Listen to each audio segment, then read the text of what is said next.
ስማ አብርሽ ዛሬ ሁሉንም ልነግርህ ነው የመጣሁት። መኪናው የተገዛው በሄርሜላ ስም ነው ሲሉ አላመንኩም ነበር። ነገር ግን እዛ አካባቢ ያሉ ሰዎች መንገድ ትራንስፖርትም ያዩ ሰዎች በዝርዝር ጉዳዩን አካፍለውኛል። አንድ ነገር ልነግርህ ፈለግኩ ከሁሉ አስቀድሜ። መኪና እኮ ማንም ሰው ገዝቶ ይህ መኪና ያንተ ነው ያንቺ ነው ሊል ይችላል። ዋናው ቁም ነገር ግን የዛ መኪና ባለቤትነት ወይም ማረጋገጫ ለቤት ካርታ እንደምንለው ለመኪና ደግሞ ሊብሬ የሚባለው ስም በሷ ስም ካልሆነ ለሩታ ምን ይጠቅማታል? አበባ ደርድሮ በአበባሽ ሞልሙኖ መኪናውን ላይ አበባ ለጣጥፎ ፊኛ አፈንድቶ ይህ መኪና ላንቺ ነው ማለት ምን ይፈይድላታል? አብርሽ ምን አይነት አካሄድ ነው ሄድከው? እሷን ሰርፕራይዝ ለማድረግ ብለህ የማይገቡ ሰዎች ጋር ሄደህ ለምን የማይሆን ጣጣ ውስጥ ገባ? መንገድ ትራንስፖርት የተመለከቱ ከሩታ ቤተሰቦች ከሩታ ጋር ሳይሆን ከሌሎች ካላስፈላጊ አቤላ ይዟቸው ከመጣው ሰዎች ጋር መንገድ ትራንስፖርት ውስጥ እንደታየ ይህንን የሊብሬ የታርጋ ጉዳይ ለማስጨረስ ወዲያው ዲ ስትልም ታይታል።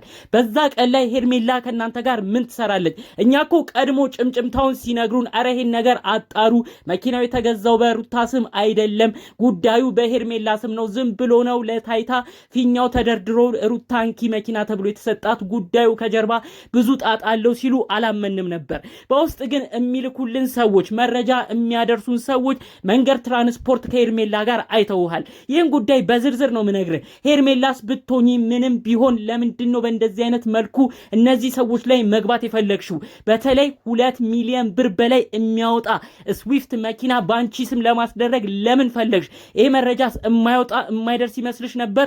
ሩታስ መኪና ሲሰጣት ዝም ብላ እንደሞኝ እሺ ብላ ቁልፉን ተቀብላ ሲያሻት እየነዳች ሲያሻት እያቆመች ዝም ብላ የምትቀመጥ ይመስልሻል? እውነት በሷ ስም ከተገዛ እውነት ለሷ ስጦታ ከሆነ እኮ ሊብሬው ወይም ስሙ የታለ ወረቀቱ የመኪኖቹ ዶክመንቶችስ የታሉ ብላ እማትጠይቅ ነው የምትመስልሽ?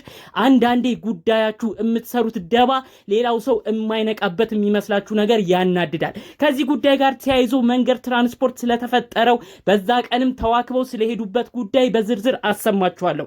በተለይ በውስጥ ያደረሰኝ አንድ መልእክተኛ አንድ ሚስጥረኛ ያለውን በዝርዝር አሰማችኋለሁ። ይሄ ከ2 ሚሊዮን ብር በላይ የሚያወጣው የስዊፍት መኪና ጉድ ሌላ ጣጣም እንዳያመጣ ጭምር ነው ከወዲሁ የተፈራው። ሁሉንም አሰማለሁ። ሰላም ውድ የሀገሬ ልጆች፣ ከሰሞኑ በሩታ የተደሰታችሁ መኪና ሲሰጣት አብራችሁ የፈነጠዛችሁ እናንተ እስከምትነዱት ያህል የሰው ደስታ ያስደሰታችሁ ወርቅ ሲደረግላት ወርቅ ሲሰጣት እናንተ ወርቅ እንደተሰጣችሁ ያህል ያስፈነጠዛችሁ አብርሽና ሩታ በዚሁ ሊስማሙልን ነው ብላችሁ የተደሰታችሁ የሰው መደሰት ብቻ የሚያስደስታችሁ ቅን የሀገሬ ልጆች በያላችሁበት ፈጣሪ አምላክ ያላሰባችሁትን ሲሳይ ይስጣችሁ። ምርቃቴ የተመቸው ብቻ ላይክ ማድረጉን አትርሱ። ላይክ አድርጉ። በላይክ አሚን ብላችሁ ተቀበሉኝ። ለቻናሌም አዲስ ከሆናችሁ እባካችሁ በፍቅር ነው የምጠይቃችሁ። እንደናንተ አይነት የዋህ ኦዲየንስ እኮ የትም የለም። ስለዚህ ሰብስክራይብ ማድረጉም አይረሳ። ቀጥታ ይዤ ወደ መጣሁት ዝርዝር መረጃዎች አልፋለሁ። እንግዲህ የመኪናውን ዋጋም የሚጠይቁኝ ሰዎች ነበሩ። አረ ይሄ ነገር ኢትዮጵያ ውስጥ ረከሰ ወይ? እንዴት ነው ዩቲዩበሮቹ እንደዚህ የሚምነሸነሹት ሲሉኝ ነበረ። ታዲያ መኪና ዋጋ ከ2 ሚሊዮን ብር በላይ ነው። አሁን እንደውም እንደ ሞዴሉ ይለያያል። እስከ 3 ሚሊዮን ሁሉ ይጠራል ማለት ነው። ይሄ መኪና ስዊፍት የሚባል መኪና ነው። ውድ መኪና ነች። በጣም በከተማ ውስጥም ብዙ ሰው ነው የሚይዛት። ታዲያ ይህን መኪና ሊገዛ ሲል አስቀድሞ ያማከራቸው ሰዎች አብርሽ ጥሩ ሰዎች እንዳልሆኑ ነው መረጃው የሰማሁት። አቤላ የሚባለውን ሁላችንም እናውቃለን። ጓደኛውን አቤላን ቀድሞ አማክሮት ነበረ። ታዲያ ምን ይለዋል ይሄ አቤል የተባለው ግለሰብ? አንተ አሁን ለሩታ መግዛትክ ደስ ይላል፣ ሩታ ግን አራስ ቤት ነው ያለችው። ስለዚህ ዶክመንት አንዳንድ ነገር መታ መፈረም ስለማትችል ሄርሜላ የምትተባበረን ከሆነ በሄርሜላ ስም አድርገውና ቀጥታ እኮ ማዞር ትችላለህ፣ ሄርሜላ ፍሪ ነች ብሎ አቤላ ያመጣው ሐሳብ ነው ይሄ ነገር ብሎ ሁሉ ነው በውስጥ መረጃውን ሲያደርሱኝ የነበረው። ታዲያ አብርሽ እኔ አንዳንዴ የዋህ አይባል ሞኝ አይባል ወይ አውቆ ሳያቅ አይባል ምንም ግራ የሚገባ ነው። ኦዲየንስ ሁሉ ስለሱ መናገር ለሱ ስም መስጠት ነው ግራ የገባቸው። ስለዚህ አብርሽ ምን ይላል ይሄን ነገር ሲሰማ በቃ ሄርሜላ ማኛም ብላ ጉዳዩን ከተሯሯጠች እኛ ጋርም ከሆነ ችግር የለውም በሷ ስም ይሁንና ለሩታ አንድ ጊዜ ያዞርላታለሁ ብሎ በየዋህነት ነው እንግዲህ ተመልከቱ። አብርሽ ትክክል ነው። በእርግጥ አካሄዱ በሩታ ስም መግዛት ፈልጎ ነበር። ሩታ ደግሞ አራስ ቤት ነች። እንኳን ከቡታጅራ መታ አዲስ አበባ መንገድ ትራንስፖርት እየሄደች እየፈረመች ለያዩ ጉዳይ የምታስፈጽምበት ሰዓት አይደለችም። ስለዚህ ይሄ ይታወቃል። ነገር ግን አብርሽ ትልቅ ጥፋት ትልቅ ስህተት የሰራው ለምን በራሱ ስም እንዳላረገው ነው። አሁንም ቢሆን እነ ሄርሜላና እነ አቤልን እያመናቸው ነው የሚገኘው።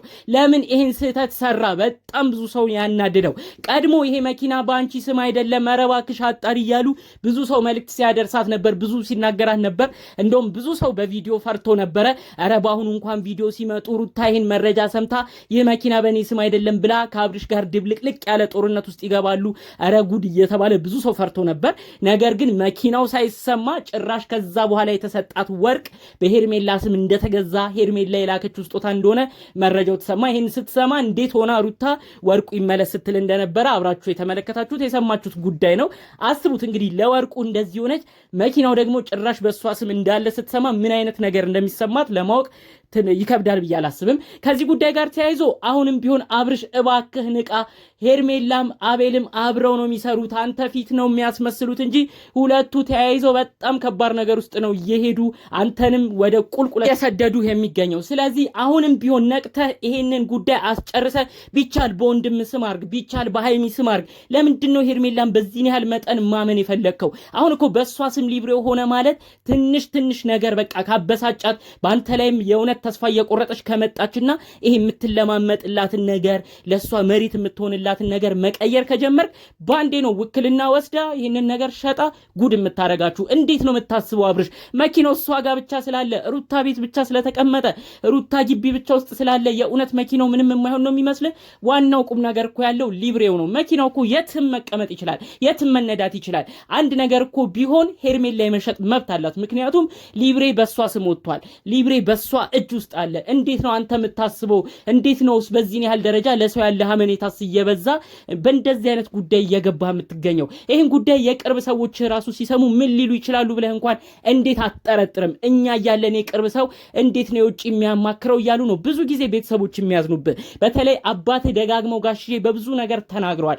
አረ ይሄ ልጅ ለምንድን ነው መካሪ የሚያጣው? ለምን የውጭ ሰው ያበዛል እያሉ ነው ብዙ ነገር የሚመክሩ፣ ብዙ ነገር የሚቆጡ።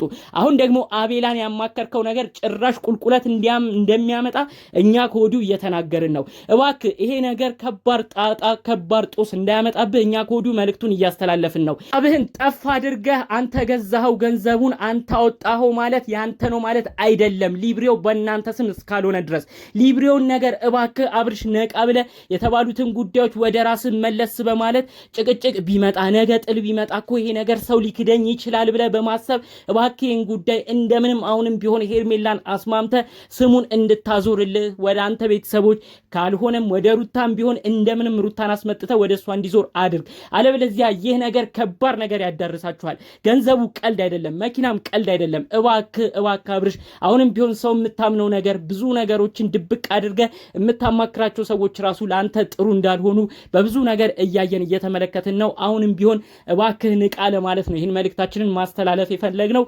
ጠቅለል ባለመልኩ ይዘንላችሁ የመጣነው መረጃ ይህን ይመስል ነበር። በሌሎች ቪዲዮቻችን እስክንገናኝ ሰላሙን ሁሉ ተመኘውላችሁ። ሰላም።